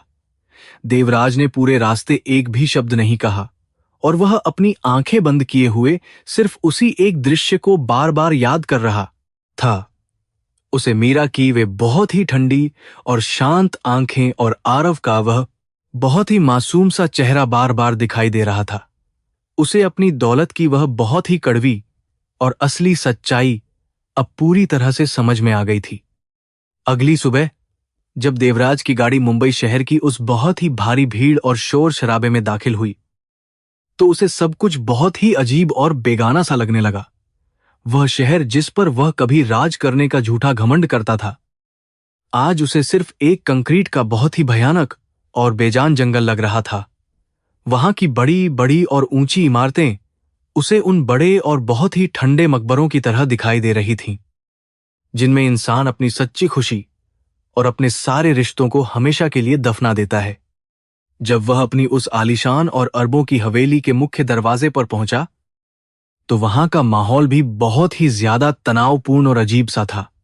घर के सारे नौकर और सुरक्षाकर्मी बहुत ही ज्यादा डरे हुए और सहमे हुए खड़े थे। हवेली के अंदर सिंघानिया परिवार के वे सारे लालची और स्वार्थी बुजुर्ग बहुत ही बेसब्री से उसका इंतजार कर रहे थे। उन्होंने अनन्या के उस भयंकर तमाशे और उस पूरे विवाद के बारे में बहुत सी झूठी और अधूरी बातें सुन ली थीं, और वे सब बहुत ही ज्यादा गुस्से में थे। देवराज की मां अपनी जगह से बहुत ही तेजी से उठ खड़ी हुई और उसने देवराज से उन सारी झूठी और भयानक अफवाहों के बारे में तीखे सवाल पूछने शुरू कर दिए। वह जानना चाहती थी कि आखिर उस मंदिर में ऐसा क्या भयानक तमाशा हुआ था जिसकी वजह से अनन्या रोती हुई और बहुत ही ज्यादा भयंकर धमकियां देती हुई वहां से हमेशा के लिए चली गई है। उनका सारा ध्यान सिर्फ और सिर्फ अपनी उस झूठी पारिवारिक इज्जत और उस बहुत ही बड़ी दौलत को हर हाल में बचाने पर ही लगा हुआ था। लेकिन देवराज ने अपनी मां की उन सारी बातों का कोई भी जवाब नहीं दिया। उसने अपनी उन लाल और बहुत ही ज्यादा सूजी हुई आंखों से अपने परिवार के उन सभी लालची चेहरों को एक एक करके देखा। उसे अब उन सब लोगों से बहुत ही ज्यादा घिन आ रही थी। उसने बिना कुछ कहे बस अपना हाथ उठाया और उन्हें चुप रहने का इशारा कर दिया। वह अपनी भारी और बहुत ही ज्यादा थकी हुई चाल के साथ सीढ़ियां चढ़कर सीधे अपने उस बहुत ही बड़े और आलीशान कमरे में चला गया।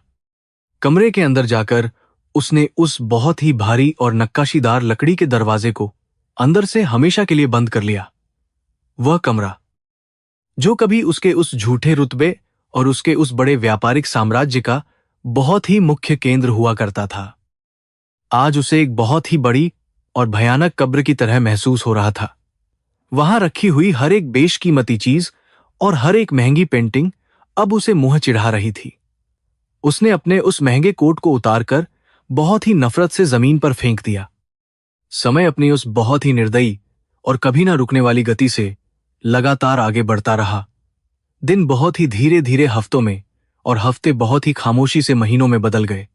देवराज ने खुद को उस बहुत ही बड़ी और आलीशान हवेली की चारदीवारी के अंदर पूरी तरह से कैद कर लिया था।